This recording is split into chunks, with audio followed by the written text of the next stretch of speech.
গত ২৪ ঘণ্টায় হামের উপসর্গ নিয়ে আরও ৬ শিশুর মৃত্যু হয়েছে। সোমবার ১১ মে স্বাস্থ্য অধিদপ্তরের কন্ট্রোল রুম থেকে পাঠানো এক সংবাদ বিজ্ঞপ্তিতে এ তথ্য জানানো হয়।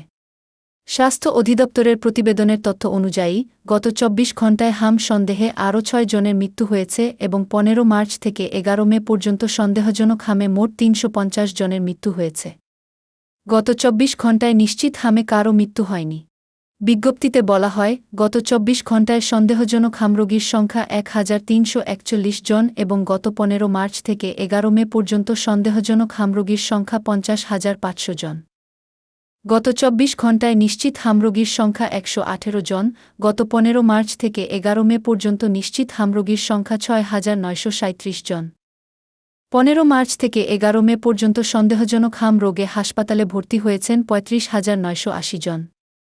একই সময়ে সুস্থ হয়ে হাসপাতাল থেকে ছাড়পত্র পেয়েছেন ৩১,৯৯২ জন।